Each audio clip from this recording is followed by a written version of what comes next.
하나님 나라 하면 무엇이 떠오릅니까? 여러분은 어떤 것이 제일 먼저 생각나요? 하나님 나라에 대한 그 왜곡되어진 생각들이 우리 안에 있어요. 우리 안에 왜곡되어진 생각을 조금 바로잡고 말씀을 이어가려고 합니다. 그 첫 번째는 우리가 하나님 나라라고 했을 때에 우리는 장소, 공간의 의미를 둘 때가 참 많이 있어요. 그것은 나라라는 바실레이아 이 단어를 우리나라 말로 번역하면서 천국으로 번역을 했어요. 특히 마태복음은 이 한자의 천국이라는 것은 우리가 말하는 하나님 나라의 의미를 담고 있지만 동양적 사고를 가진 우리에게는 천국하면 죽어서 가는 곳, 어느 하나의 장소를 우리가 생각할 때가 많아요. 이것은 특별히 동양적 사고를 가진 사람들에게 있어요. 제가 어릴 때만 해도 하나님 나라를 이야기하면 하나님 나라보다는 천국이라는 단어를 많이 사용했어요. 교회에서 대부분 천국을 죽어서 가는 곳으로 생각했지 이 땅에서 뭔가 살아내야 되는 부분으로는 이해를 하지 않았어요. 힘들고 고달픈 이 세상을 떠나 고통 없고 아픔 없는 내세의 소망을 참 많이 갖게 했어요. 하나님 나라는 장소와 공간과 내세에 대한 의미가 다 들어있어요. 다 들어있지만 이것이 1차적인 뜻이 아니에요. 하나님 나라는 이 모든 것을 포함하고 있지만 예수님이 말씀하시는 하나님 나라는 통치의 개념이에요. 장소보다는 통치의 개념, 하나님이 다스리고 있는 그 상태, 그것을 하나님 나라, 천국이라고 해요. 또 하나는 뭐냐면 한 나라의 정치적 실현으로 보는 경우예요. 우리가 성경에서 유대인들에게서 많이 보았잖아요. 그런데 우리가 성경을 볼 때에 성경은 대표성이 있어요.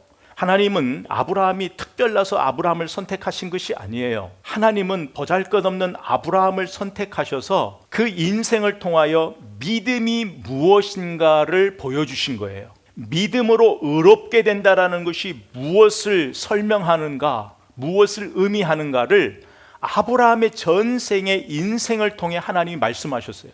그런 것처럼 하나님께서 이스라엘을 선택하신 것은 그들의 특별함 때문이 아니라 이스라엘이라는 나라를 통하여 하나님의 나라가 이 땅에 어떻게 실현되는가, 그것을 보여주시기 위하여서 이스라엘이라는 나라를 선택하신 거예요. 그래서 구약을 볼 때 구약 모든 것들은 하나의 예표, 묘형이라고 그러잖아요.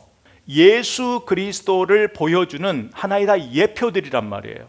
그런데 이제는 예수 그리스도가 이 땅에 오셨어요. 복음 시대가 되었어요. 복음 시대가 된 지금을 살아가는 우리에게는 어느 나라 한 나라가 특정한 나라가 아니에요. 혈통과 인종을 통해서 하나님이 복을 주고 덜 주고 이런 의미가 아니란 말이에요.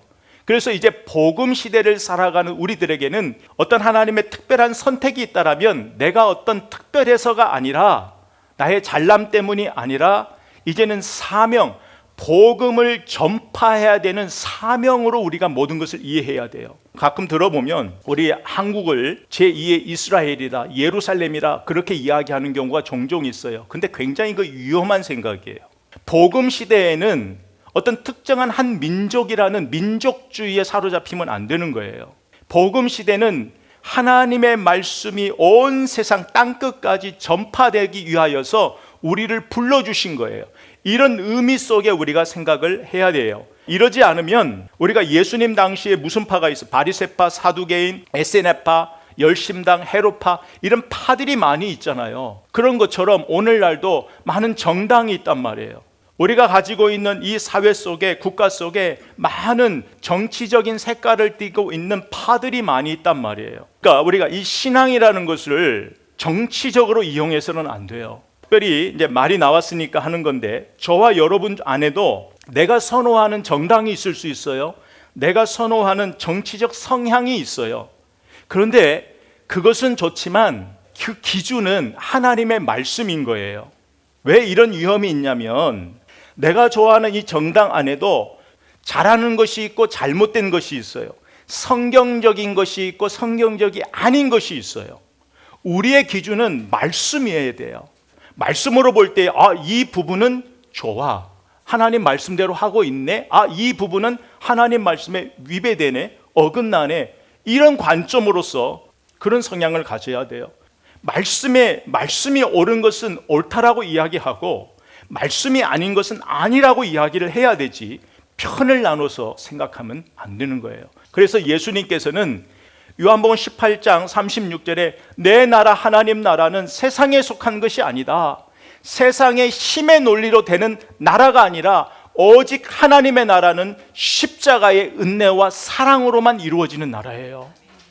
우리가 이 부분을 정확히 알아야 돼요. 또 하나는 뭐냐면 도덕적 윤리적으로 하나님 나라를 생각해요.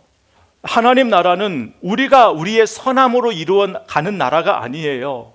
그래서 우리 크리스찬들 중에도 더 나은 사회를 만들기 위하여 환경운동을 하고 인권운동을 하고 구제를 해요. 그런데 하나님 나라의 이게 본질이 아니에요. 그런데 하나님 나라를 도덕적 윤리적으로 생각을 해서 어떤 결과를 만들어내냐면 편을 나눠요. 시위하고 폭력적이 돼요. 그러니까 세상이 추구하는 방법대로 하나님의 나라를 이루려고 한단 말이에요. 더 나은 사회를 만들어 간다라는 것은 복음의 본질이 아니에요. 우리의 삶을 통하여 하나님의 영광이 드러나기 위한 삶을 살아가는 사람들이지 더 좋은 세상을 만들어가는 것이 우리의 목적은 아니에요.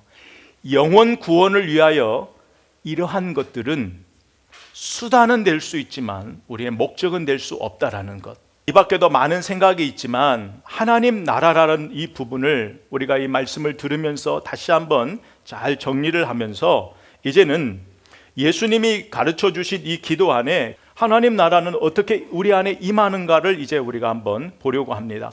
우리가 첫 번째 시간에 들었던 말씀, 하나님 나라는 하나님의 주권과 통치로 이루어지는 나라다. 그래서 예수님께서 공생애를 시작하실 때에 세례를 받으실 때에 어떤 일들이 일어났어요? 하늘이 열리고 성령이 임했어요. 여러분, 하늘이 열리고 특히 유대 사람들에게 하늘이 열렸다라는 표현은 새로운 시대를 이야기하는 거예요.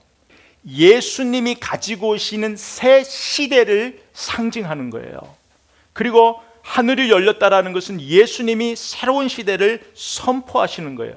하늘이 열리고 성령이 임했다라는 것은 죄로 인하여 무너져버린, 죄로 인하여 무너진 그 하나님의 나라를 다시 회복하고 세우시기 위하여 예수님이 오셨다라는 선포가 하늘이 열리고 성령이 임한 거예요. 여러분, 창세기에서 하나님께서는 하나님의 나라를 세우기 위하여 인간을 만드셨어요. 인간을 만드셔서 이 인간 아담과 하와를 통하여 하나님은 하나님의 나라를 세우기를 원하셨어요. 이 땅에 하나님의 나라를 세워갈 수 있는 힘과 능력과 권력을 다 주셨는데 이 인간이 하나님의 손을 잡지 않고 누구의 손을 잡아버려요? 사단의 손을 잡아버린 거예요. 하나님의 다스림을 받지 않고 누구의 다스림을 받아버렸어요? 사단의 다스림을 받아버린 거예요. 그래서 하나님이 원하시는 이 하나님의 나라가 죄로 인하여 이 땅에 바르게 세워지지 못한 거예요. 그럼에도 불구하고 하나님께서는 언약을 통하여 당신의 뜻을 계속적으로 세워가신 거예요. 오늘 말씀에 보면 하나님은 언약을 통하여 당신의 나라를 계속적으로 약속하시고 세우신 거예요. 그것이 예수 그리스도예요. 그래서 예수님께서 세례받으시고 성령 임하신 후에 누구와의 싸움이 있었어요? 사단과의 싸움이 있었잖아요. 아담이 실패한 곳, 아담이 하나님의 나라를 세우지 못하고 실패한 곳에서 예수님은 사단의 유혹을 싸우시고 이기셨단 말이에요. 말씀으로 이기셨단 말이에요. 그래서 진정한 하나님의 나라를 이루신 거예요. 사단의 권세를 이기셨단 말이에요. 우리가 이런 의미에서 하나님 나라를 이해해야 돼요. 그렇다면 예수님이 보여주신 하나님의 나라는 무엇이 선포가 돼요? 예수님이 가지고 오신 하나님의 나라는 크게 세 가지의 역사가 일어나요. 하나는 죄 용서하심이에요. 예수님을 영접한 사람에게는 반드시 죄 용서, 이 사죄의 은혜가 선포되는 거예요. 또 하나는 진리로 인하여 자유가 선포돼요. 또 하나는 치유의 역사가 선포돼요. 예수님께서는 이것을 이 사역 가운데 계속적으로 이 부분을 우리에게 보여주셨어요. 그 중에 우리가 딱 두 가지만 보면, 하나는 누가복음 17장 21절 말씀이에요. 또 여기 있다 저기 있다고도 못하리니 하나님 나라는 너희 안에 있느니라. 아멘. 이 말씀이 왜 나오게 됐냐면 20절에 보면 바리새인들이 질문한 거예요. 예수님께 하나님의 나라가 언제 임하냐는 거예요. 그들이 바라보는 하나님의 나라는 노마로부터 해방이에요.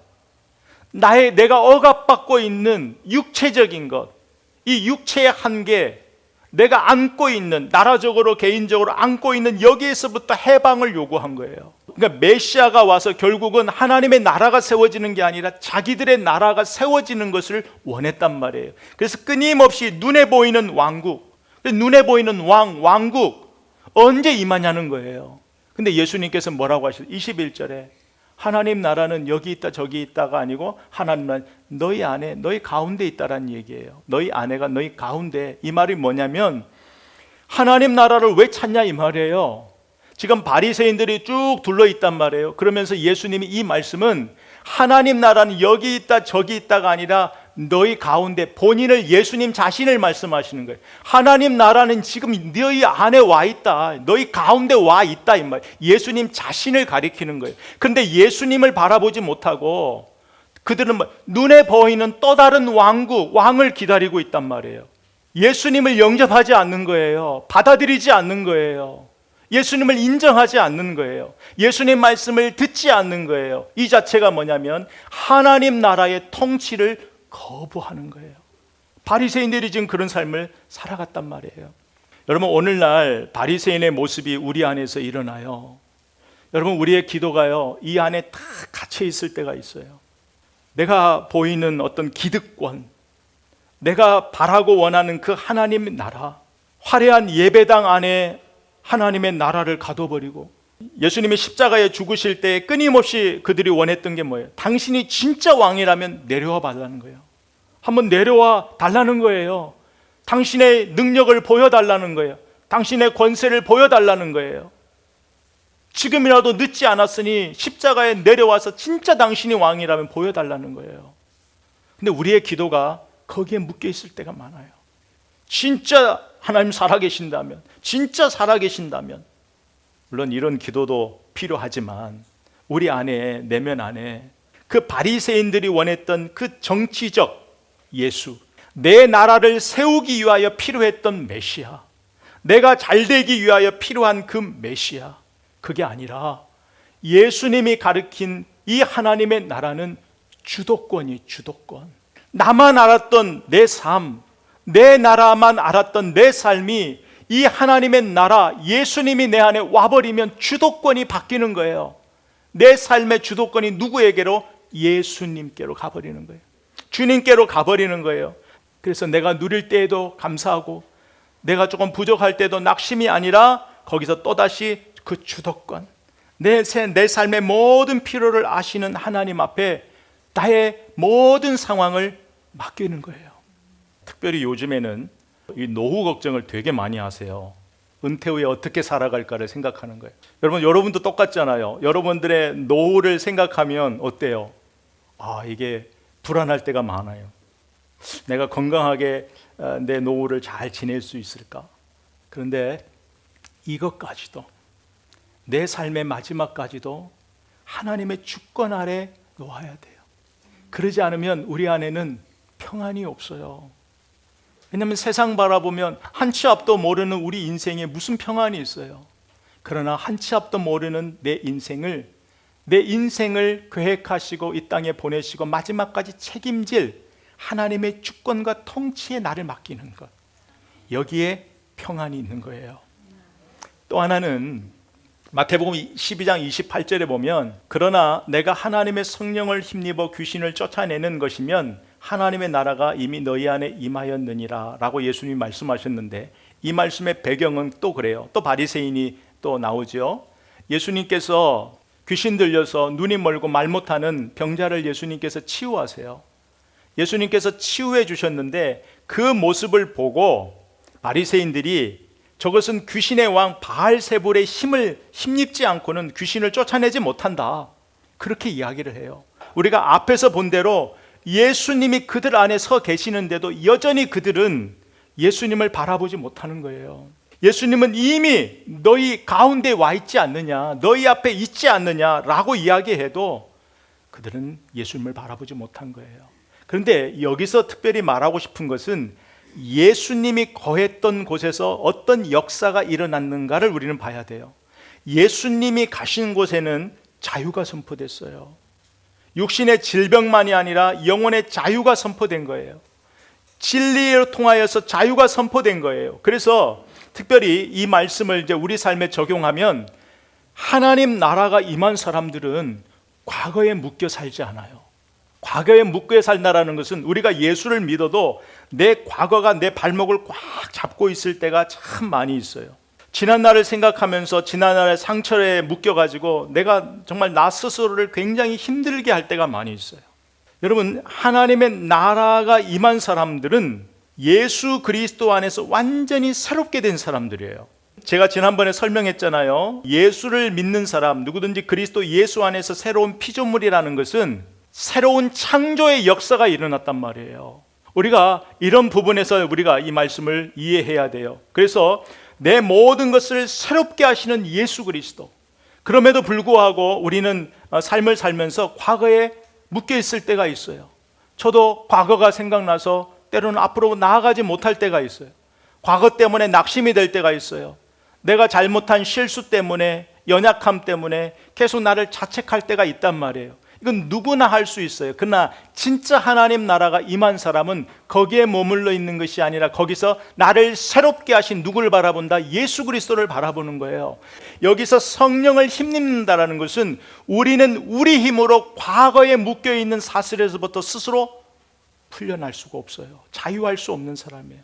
성령께서 우리의 마음에 역사해 주시고, 성령께서 우리의 마음을 바꿔주시고, 성령께서 내 안에 새 마음을 주셔야만이 과거에 묶여있지 않고 앞으로 나아가는, 하나님이 보여주시는 그 나라를 바라보며 나아갈 수 있는 거예요. 그래서 우리는 기도할 때마다 성령을 의지해야 되는 거예요. 과거에 묶여있을 때마다 거기에 묶여있는 게 아니라 성령님 내 마음을 바꾸어 달라고, 성령님 이런 연약한 내 마음에 자유함을 달라고. 하나님이 주시는 마음은 평안인데 그 하나님이 나라가 주는 그 평안을 내 안에 다시 한번 회복시켜 달라고. 계속적으로 나를 의지하지 말고 나를 바라보지 않고 성령을 바라보며 기도해야 돼요. 또 하나는 오늘날 우리가 SNS가 아주 정말 활발하잖아요. 많이 있잖아요. 이 사람들이 SNS를 통해서 많은 우울감을 경험한대요. 어떤 우울감을 경험하냐면 모든 사람이 자기의 일상생활을 다 공유해요. 좋은 곳 가서 사진 찍어서 올려서, 어느 사람들은 대리 만족을 하는 경우, 내가 가보지 못했지만 그곳을 구경하는 그런 유익함도 있지만 그건 내 마음이 건강할 때 그 생각이 들어가는 거고, 내 마음이 약해져 버리면 우울해져요. 그 사진을 보면서 나는 왜 저곳에 가지 못할까? 그 사람들이 입은 옷을 바라보며 나는 왜 저 옷을 입지 못할까? 그 사람들이 들은 백을 보면 나는 왜 들지 못할까? 여러분, 그런 모든 것들, 그 사람들이 먹는 음식, 나는 왜 먹지 못할까? 그것이 언제 든다고요? 평소에는 안 들어와요. 평소에는 그냥 근데 내 마음이 연약해질 때, 내 마음이 연약해질 때는 그것이 비교의식으로 들어와요. 그래서 열등감이 들어와 버려요. 내 삶에 만족함이 없어져요. 여러분, 그런 감정은 우리가 들 수 있어요. 들 수 있지만 중요한 건 거기에 매여 있으면 안 돼요. 근데 그 매임으로부터 풀려나는 건 우리 힘으로 되는 게 아니라 성령이 역사해 주셔야 돼요. 그래서 매일의 우리의 삶은 성령 하나님을 의지하는 삶이 되어야 돼요. 하나님 나라가 임한 삶은 잠깐은 흔들릴 수 있지만 거기 매이지 않아야 돼요. 죄된 생각을 우리가 머물 수는 있지만 바로 우리는 정신 차려야 돼요. 나는 하나님의 주권, 통치, 나는 하나님이 다스리는 하나님의 사람이지, 나를 의지하지 않고 나를 바라보지 않고 시선을 받고 성령을 바라보면 우리는 성령이 주시는, 왜? 하나님 나라의 백성이 주시는 그 은혜를 누려요. 하나님 나라의 백성이 무엇을 누리는데요? 하나님 나라는 먹는 일과 마시는 일이 아니에요. 이것도 중요하지만 하나님 나라는 성령 안에서 누리는 의와 평화와 기쁨이에요. 우리가 오늘 말씀을 통해서 이제 하나의 사건을 통해서 오늘 말씀을 정리하려고 해요.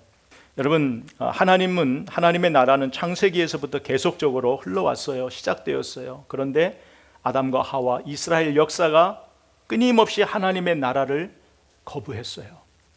하나님의 나라의 백성으로 불러주었는데 하나님의 통치를 거부했어요. 우리가 내일 사무엘상 8장을 이제 순서에 따라 보게 되는데, 여러분, 이 말씀의 배경을 우리가 한번 잘 보자고요. 그러니까 내일 아침에 읽을 때에 오늘 본문을 조금 기억하시면서 읽으셨으면 좋겠어요. 5절 말씀에 우리에게 백성들이 왕을 세워달라고 사무엘에게 요청을 해요.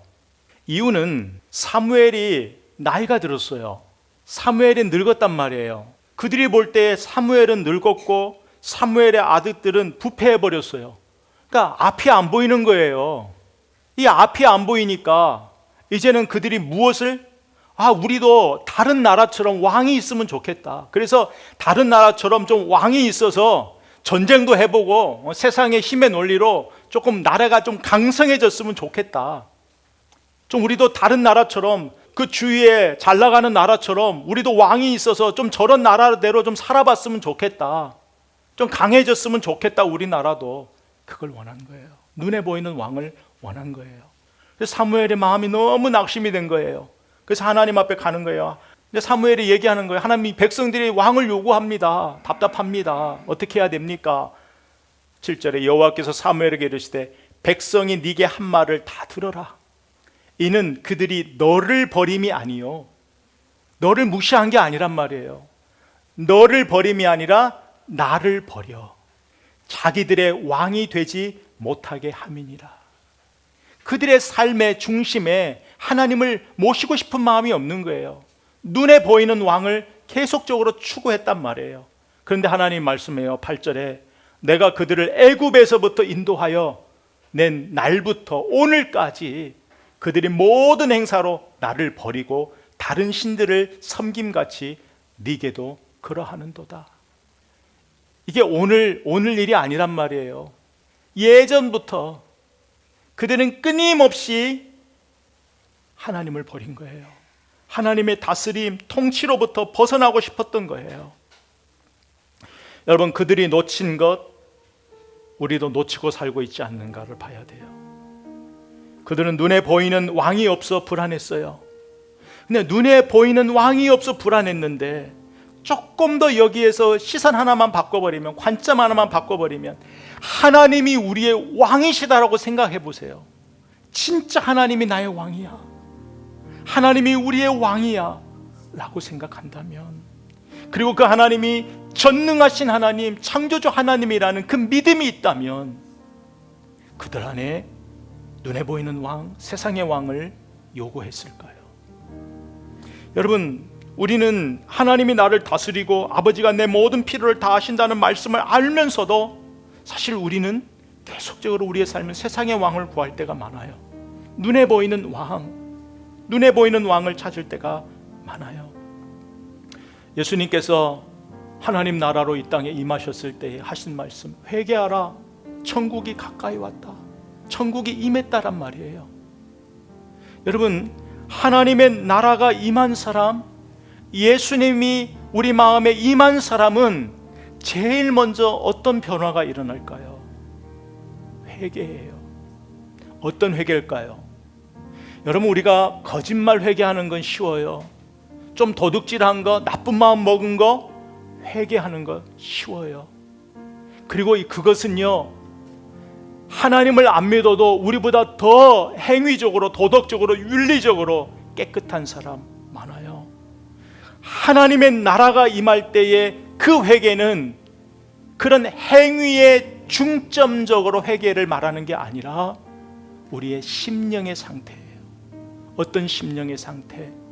하나님을 믿는다 하면서도 하나님을 왕으로 모시지 못하고, 하나님의 주권과 통치를 믿는다 하면서 하나님의 다스림을 끝내 거부하는 삶, 하나님의 도우심이 아니라 내 힘대로 살려고 하고, 하나님의 다스림을 외면한 나의 삶, 하나님의 다스림을 끊임없이 거부하고 있는 나의 삶. 회개는 내 마음의 태도예요. 내가 내 삶을 책임지고 살려고 했던 내 삶의 태도를 바꾸는 거예요. 하나님의 통치가 내 안에 이루어져 버리면 이런 도덕적 물리적인 회개를 떠나서 하나님을 진짜 내 주인으로, 내 왕으로, 주님으로 모시는 거예요. 그리고 그 통치를 받으면서 살아가는 거예요. 세상의 나라도 대통령이 바뀌어버리면 나라가 바뀌잖아요. 그렇잖아요. 시스템이 바뀌어버린다고요. 대통령이 바뀌면. 저와 여러분의 마음속에 진짜 주님이 우리 안에 왕으로 계시면 우리 삶이 변해요. 우리의 삶의 방향도 바뀌고 우리의 삶의 시스템이 바뀐다고요. 하나님이 원하시는, 주님이 원하시는 대로. 우리는 나 자신을 변화시킬 수 없어요. 그냥 우리가 할 수 있는 것은 나를 하나님의 통치에 맡기는 거예요. 하나님의 통치하심에 나를 두는 거예요. 예수님은 이 기도를 통하여 우리에게 너희의 기도의 방향을 바꾸라는 거예요. 항상 너희의 기도는 너로부터 시작했다는 거예요. 너로부터 시작한 기도를 바꾸라는 거예요. 어떻게 바꾸라? 하나님의 통치하심을 인정하는 기도로 시작하라는 거예요. 너의 모든 필요를 너를 위해서 구하지 말고 하나님의 통치하심, 하나님의 주권, 너의 기도와 너의 신앙의 방향을 하나님의 통치 아래 두는 기도와 신앙과 삶으로 바꿔라. 이것이 오늘 주님이 우리에게 가르쳐 주신 기도예요. 저와 여러분의 삶에 하나님의 나라를 구하지 않고 하나님의 나라를 그 소망하지 않고 우리가 산다면 우리 현실은 지칠 수밖에 없어요.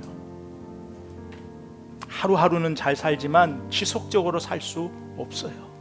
여러분, 이번 한 주 또 저와 여러분의 남은 우리의 삶 시간이 내가 나를 책임지려는 삶에서 내 주도권을 주님께 드려 내 남은 인생을 주님이 주도하시고 주님이 통치하셔서 내 삶에 하나님이 다스리는 그 놀라운 은혜를 경험하기를 원합니다. 이렇게 결단하며 나아가는 여러분의 삶 되기를 주의 이름으로 축복하며 선포합니다.